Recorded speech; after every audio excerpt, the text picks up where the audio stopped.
Hello everyone, आज आपण पाहणार आहोत लेक्चर नंबर 3 केमिकल बॉन्डिंग्स. तर लेक्चर नंबर 3 केमिकल बॉन्डिंग्समध्ये आज आपण पाहणार आहोत Born Haber cycles. M Born's and F Haber's, two German scientist in 1919 to determine the lattice energy of ionic compounds. तर बॉर्न-हॅबर सायकल्समध्ये आपण आयोनिक कंपाऊंडची लॅटिस एनर्जी ही डिटरमाइन करत असतो. तर ती लॅटिस एनर्जी आपण याच्यामध्ये दोन प्रकारे डिटरमाइन करत असतो in born-Haber cycle. Number 1 methods means direct methods and second method is alternative methods. तर त्यामध्ये आपण फर्स्ट मेथड बघूया, direct method. In direct method the metal solids combines with mole of halides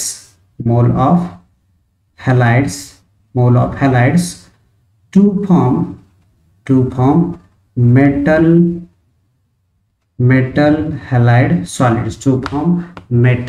halide solids, and the energy released in this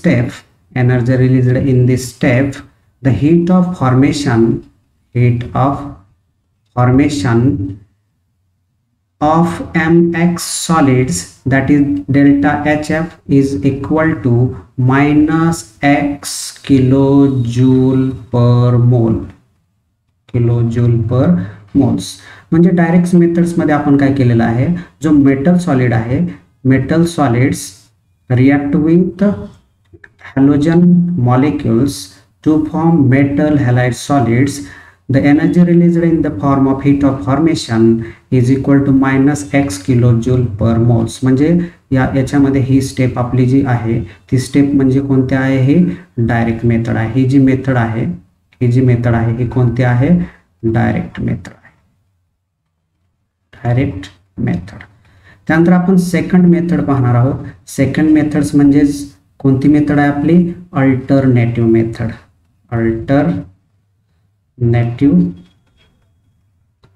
methods to calculate lattice energy of the ionic compounds. तर यामध्ये आपण step by step जाऊया. Alternative methods मध्ये for the formation of mx solids can also be considered taking place by an alternative methods involving different steps. Number one step,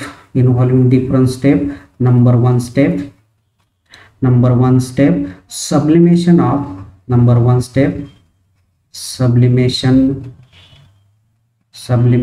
of metal solid to metal gas. बरोबर, म्हणजे याच्यामध्ये ही step आहे कोणती, metal solid to metal gas, ही sublimation step आहे याच्यामध्ये. तर या स्टेप मध्ये बघा काय होईल, या स्टेप मध्ये काय होईल, 1 mole of metal solids absorb equal energy to the sublimation energy is converted into metal gases, and this energy released is delta S, means sublimation energy, is equal to plus x kilojoule per moles. त्यानंतर second step आपण याच्यामध्ये बघूया, number two step the dissociation of 1/2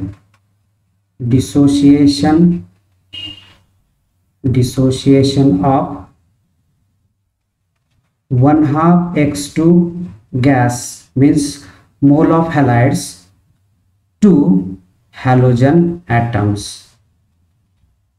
to X2 gas or X gas.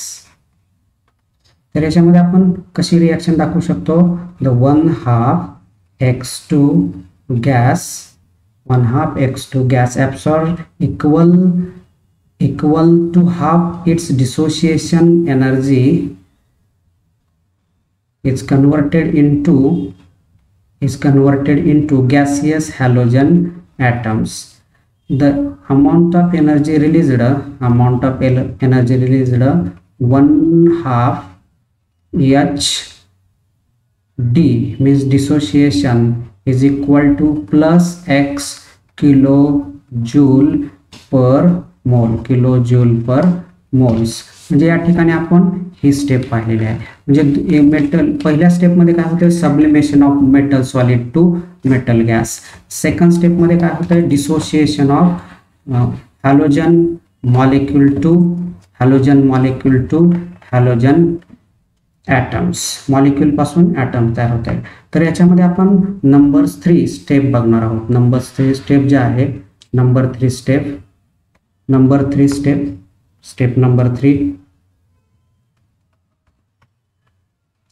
Number 3 ionisation of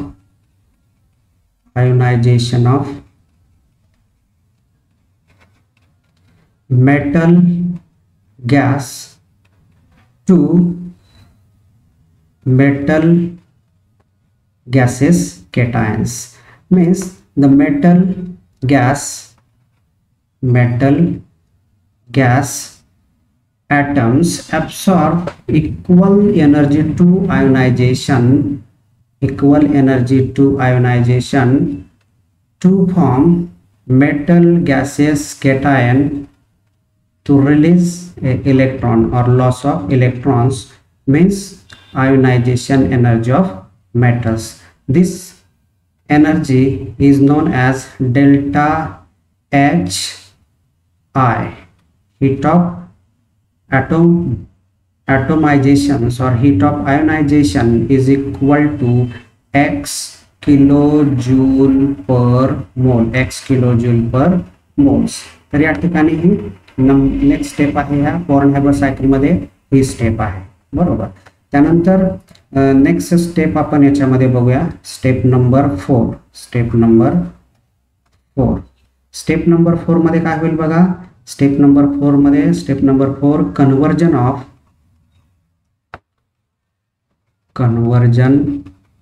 of gaseous atom to gaseous anion due to accepting electron, means electron affinity to absorb the gaseous atoms absorb electron to form gaseous anions, means electron affinity of the gaseous atoms.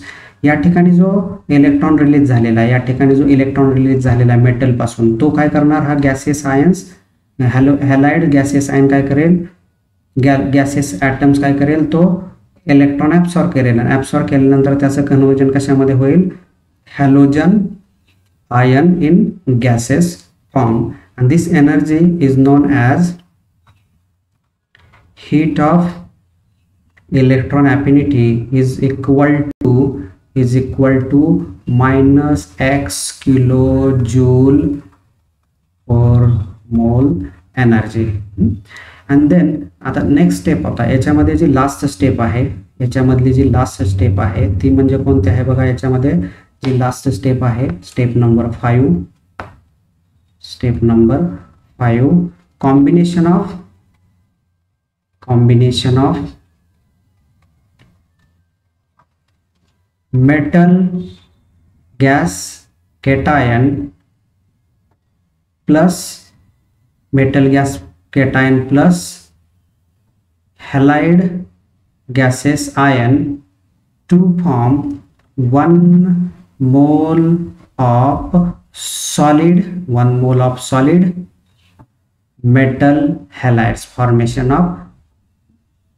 of metal halide solids. and the energy released is known as lattice energy, म्हणजे delta H lattice is equal to minus X kilojoule per mole. म्हणजे ही cycle, ही पूर्ण cycle born Haber cycles तुम्हाला direct method आणि indirect method या पद्धतीनं समजले असेल. म्हणजे पहिल्या स्टेपमध्ये काय होतंय, पहिल्या स्टेपमध्ये मेटल सॉलिडचं कन्व्हर्जन हे मेटल गॅसेसमध्ये होतंय. सेकंड स्टेपमध्ये हॅलोजन मॉलिक्यूलचं डिसोसिएशन होऊन हॅलोजन ॲटम्स गॅसेस ॲटम तयार होते. थर्ड स्टेपमध्ये मेटल गॅसेस जो आहे त्याचं कन्व्हर्जन आयोनायझेशन होऊन मेटल गॅसेस केटाईनमध्ये कन्व्हर्जन होतंय. फोर्थ स्टेपमध्ये काय होतंय, the gases halides ion is converted into gases halides ion due to electron affinity. आणि त्यानंतर लास्ट स्टेपमध्ये काय होतं, combinations of metal gases and halide gases ion to form metal halide solids to release energy. This release energy is known as delta H lattice energy is equal to -x kilojoule per moles. तर ही born Haber cycle तुमच्या लक्षात आली असेल. तर आपण याच्यामध्ये कसं लिहू शकतो, लॅटिस एनर्जी या ठिकाणी आपण lattice energy is equal to formula कसा दाखवू शकतो याच्यावरून, किंवा या ठिकाणीच आपण त्याच्या बाजूला दाखवूया. Lattice energy is equal to हा फॉर्म्युला आपण दाखवू शकतो. कसा दाखवू शकतो बघा, lattice energy is equal to delta H F heat of formation is equal to, heat of formation या ठिकाणी आहे, heat of formation is equal to heat of sublimation of atom plus heat of ionisation plus heat of dissociation plus heat of electron affinity plus lattice energy. तर आपण अशा पद्धतीनं हे दाखवू शकतो. therefore lattice energy is equal to, lattice एनर्जीचं calculation काय होईल बघा, means delta H F minus, आता ही जी पूर्ण टर्म्स आहे या ठिकाणाहून या ठिकाणापर्यंत जी टर्म्स आहे आपण इकडं ट्रान्सफर केली तर काय होईल, ती मायनस होईल. म्हणजे या ठिकाणी काय येईल, delta heat of sublimation plus delta heat of ionisation plus dissociation plus electron affinity. हा जो फॉर्म्युला आहे ह्या फॉर्म्युल्याच्या सहाय्याने काय करू शकतो आपण, लॅटिस एनर्जीचं हे कॅल्क्युलेशन करू शकतो. तर ही बॉर्न हॅबर सायकल तुमच्या लक्षात आली असेल. त्यानंतर काय आपण त्याचे ॲप्लिकेशन बघूया. बॉर्न हॅबर सायकल जे आहे त्या बॉर्न हॅबर सायकलचे काय ॲप्लिकेशन्स आहेत. आता ही बॉर्न हॅबर सायकल्स आपण NaCl ची पण लॅटिस एनर्जी काढू शकतो, MgCl2 ची पण लॅटिस एनर्जी याच्यामध्ये आपण काढू शकतो. परंतु आपण आता त्याच्या अगोदर काही ॲप्लिकेशन्स बघूया. Application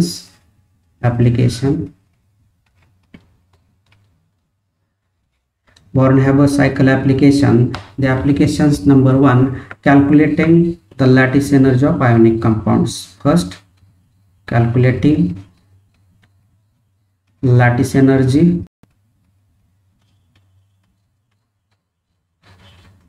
of ionic compounds. तर आयोनिक कंपाऊंड मधले आपण लॅटिस एनर्जी कॅल्क्युलेट करू शकतो. हे त्याचं पहिलं ॲप्लिकेशन आहे. त्यानंतर determining quantities mentioned in the cycle, determining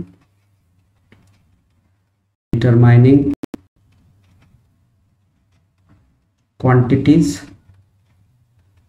like that delta HI, delta HF, delta HE, delta 1/2 HD, ह्या ज्या क्वांटिटीज आहेत यांचं पण आपण काय करू शकतो, डिटर्मिनेशन करू शकतो. जर आपल्याला याच्यामधल्या बाकीच्या जर व्हॅल्यू माहीत असतील तर आपण समजा आपण याच्यामध्ये आयोनायझेशन एनर्जी काढायची असेल, ॲटोमायझेशन एनर्जी काढायची असेल तर बाकीचं formation, electron affinity, dissociation, lattice energy हे सर्व जर एनर्जी माहीत असेल तर आपण एक बाकीच्या क्वांटिटी माहीत असेल तर आपण त्याच्यातली एक क्वांटिटी ही कॅल्क्युलेट करू शकतो. Number 3 application, understanding the inability of metal. Understanding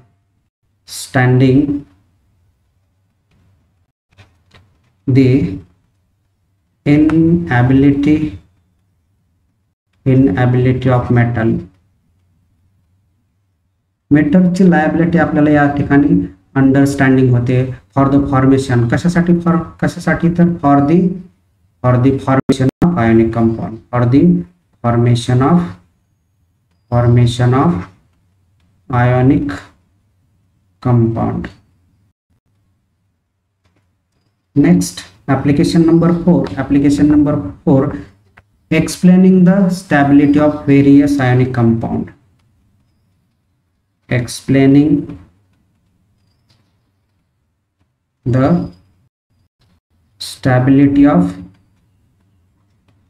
various ionic compound.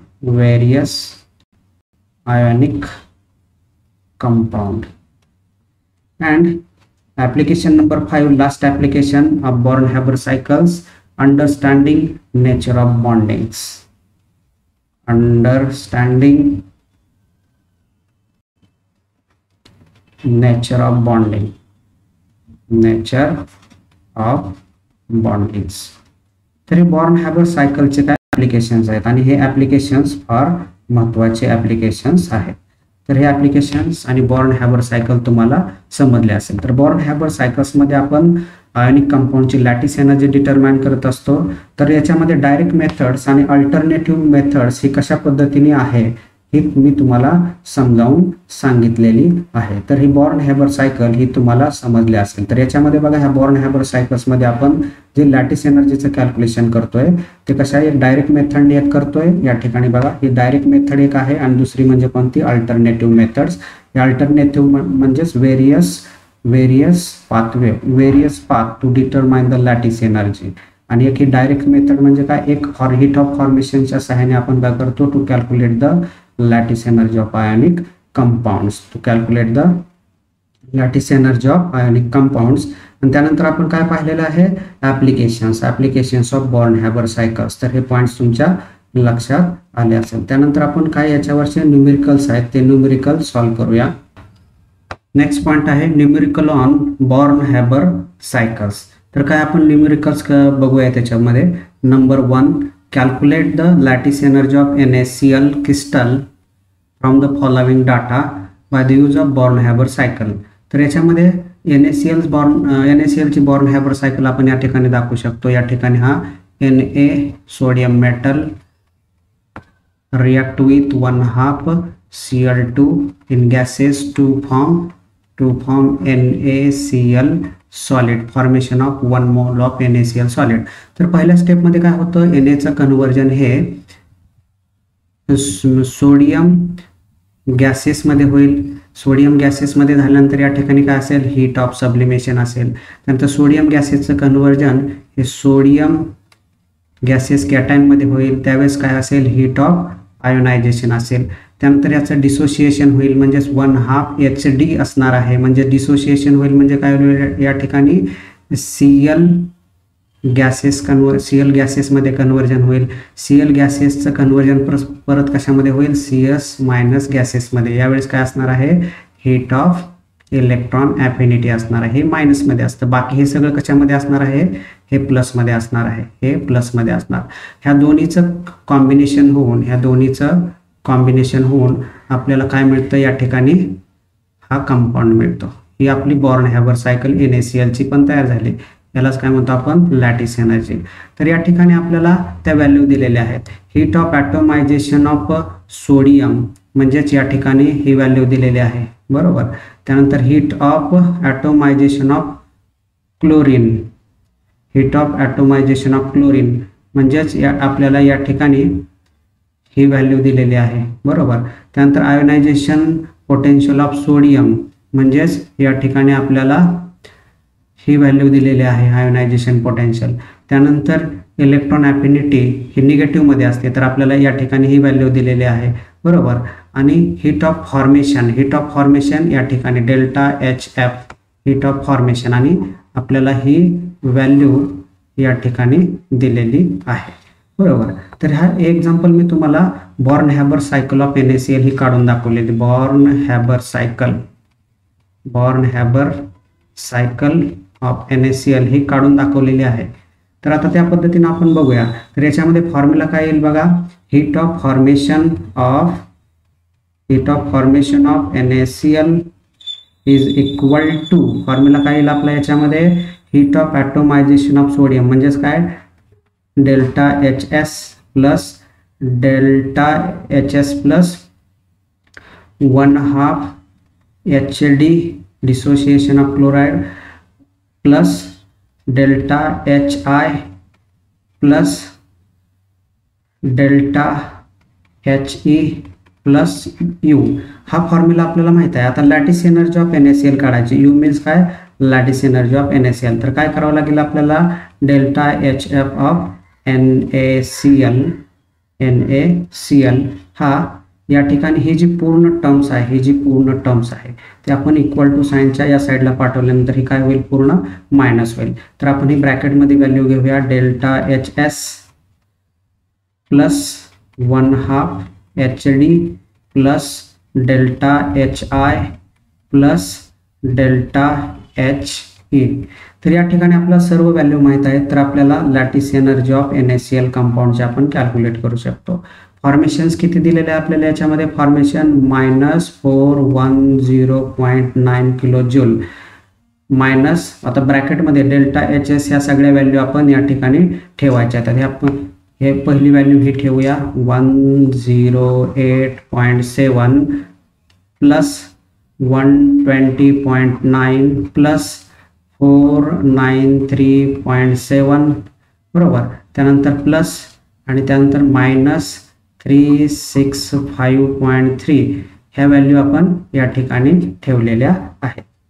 तर हे आपण कॅल्क्युलेटरच्या सहाय्याने तुम्ही हे जर सॉल्व केलं तर ह्याचा आन्सर काय येणार आहे, lattice energy of NaCl is equal to -769 kilo joule per mole. हे याचं काय येणार आहे, कॅल्क्युलेशन. हे कॅल्क्युलेटरच्या सहाय्याने तुम्ही काय करायचं आहे, कॅल्क्युलेट करून पाहायचं आहे. तर हे एक्झाम्पल तुम्हाला समजलं असेल. त्यानंतर आपण नेक्स्ट एक्झाम्पल बघूया. Next example number 2, calculate the lattice energy of NaI from the following data. Heat of formation of NaI -287.6 kilo joule. आणि हा आपला पूर्ण डाटा दिलेला आहे. तर या डाटाच्या सहाय्याने आपण काय करू शकतो, लॅटिस एनर्जी ऑफ NaI, जसे NaCl चे कॅल्क्युलेट केले तसं NaI चे. या ठिकाणी समजा आपण काय म्हणतोय, Na याचे आपण बॉर्न हॅबर सायकल काढू शकतो. अगोदर sodium metal in solid form is converted into sodium in gaseous form, त्यालाच काय म्हणतो हीट ऑफ सब्लिमेशन. याचं गॅसियस सोडियमचं कन्वर्जन सोडियम कॅटायन मध्ये केलं त्यावेळेस काय होणार आहे, या ठिकाणी हीट ऑफ आयोनायझेशन होईल. त्यानंतर प्लस या ठिकाणी 1/2 I2 असणार आहे बरोबर. 1/2 I2 याचं डिसोसिएशन होऊन काय होणार आहे, आयोडीन गॅस तयार होईल. त्यावेळेस काय असणार आहे, 1/2 HD असणार आहे बरोबर. त्यानंतर याचं कन्व्हर्जन कशामध्ये होणार आहे, त्यानंतर I- एनायन्स मध्ये होणार आहे. त्यावेळेस काय असणार आहे, इलेक्ट्रॉन ॲफिनिटी हे मायनस मध्ये असते. बाकी हे सगळं कसं असणार आहे, प्लस मध्ये. हे सर्व प्लस मध्ये असतं. इलेक्ट्रॉन ॲफिनिटी म्हणजे काय, इलेक्ट्रॉन या ठिकाणी ॲब्सॉर्ब होत आहे. आणि हे दोन जर एकत्र आपण केटायन आणि एनायन, गॅसेस केटायन आणि एनायन्स एकत्र आल्यानंतर जो आपल्याला कंपाऊंड्स मिळेल तो कंपाऊंड्स म्हणजे काय असणार आहे, आपला NaI कंपाऊंड असणार आहे. हा कसा असेल, सॉलिड फॉर्म मध्ये असेल. आणि हा किती मिळेल, 1 मोल ऑफ NaI कंपाऊंड्स मिळेल. आणि या ठिकाणी हे काय असेल, हीट ऑफ फॉर्मेशन असेल, डेल्टा HF. ही काय झाली, ही मेथड जी आहे ती डायरेक्ट मेथड आहे. आणि ही जी आहे ती मेथड कोणती आहे, ही अल्टरनेटिव्ह मेथड आहे. ही कोणत्याही अल्टरनेटिव्ह मेथड आहे. आणि ही जी मेथड आहे ती कोणती आहे, या ठिकाणी ही डायरेक्ट मेथड आहे. ही बॉर्न हॅबर सायकल आपण NaI ची पण या ठिकाणी काढून दाखवलेली आहे. तर आपल्याला बघूया आपण तर कशा पद्धतीने आपण हे या ठिकाणी व्हॅल्यू दिलेले आहेत. तर लॅटिस एनर्जी पहिल्यांदा काय formula, delta HF lattice energy formation of NaI molecule is equal to heat of sublimation plus heat of ionisation plus dissociation of halide plus electron affinity of halide plus lattice energy of NaI. तर lattice energy आपण कशी काढू शकतो? NaI, lattice energy of NaI is equal to delta HF, या ठिकाणी हा delta HFI NaI formation. तर हे जी पूर्ण टर्म्स आहे, हे पूर्ण टर्म्स आपण इक्वल टू साईनच्या या साईडला जर ट्रान्सफर केले तर काय होणार आहे? ती मायनस होणार आहे. Minus delta HS plus delta HI plus 1/2 HD plus delta HE. तर या ठिकाणी आपण ह्या पूर्ण व्हॅल्यू ठेवूया. हीट ऑफ फॉर्मेशनची व्हॅल्यू कोणती आहे? या ठिकाणी हीट ऑफ फॉर्मेशन आहे, तर ती व्हॅल्यू या ठिकाणी ठेवू -287.6. मायनसला मायनस साइन. सब्लिमेशन, सब्लिमेशन कुठं आहे? या ठिकाणी ही सब्लिमेशन आहे, तर ती व्हॅल्यू या ठिकाणी ठेवू 108.7 किलो जूल पर मोल. आता हे युनिट काय लिहायची गरज नाही. प्लस त्यानंतर नेक्स्ट काय याच्यामध्ये सब्लिमेशन झाल्यानंतर हीट ऑफ आयोनायझेशन. या ठिकाणी हीट ऑफ आयोनायझेशन ही व्हॅल्यू या ठिकाणी दिली, किती आहे?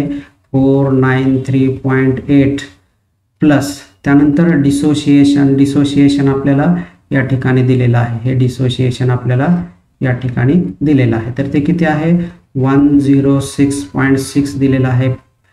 त्यानंतर plus heat of electron affinity या ठिकाणी ही व्हॅल्यू दिलेली आहे, म्हणजेच या ठिकाणची ही व्हॅल्यू आहे. तर मायनस ती आहे 305.9 बरोबर.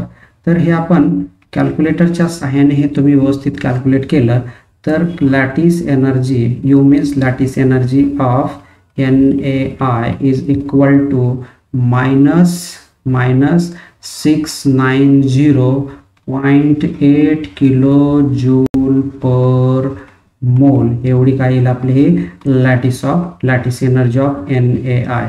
तर हे न्यूमेरिकल्स तुमच्या लक्षात आलेले असतील. हे न्यूमेरिकल्स हे जे आहेत मी म्हणून तुम्हाला काय केलेलं आहे फास्टमध्ये समजावून सांगितलेलं आहे. हे न्यूमेरिकल्स तुमच्या लक्षात आले असतील. तर आपण केमिकल बॉन्डिंग लेक्चर नंबर 3 या ठिकाणी स्टॉप करीत आहोत. या ठिकाणी आपण हे लेक्चर स्टॉप करूया. थँक्यू.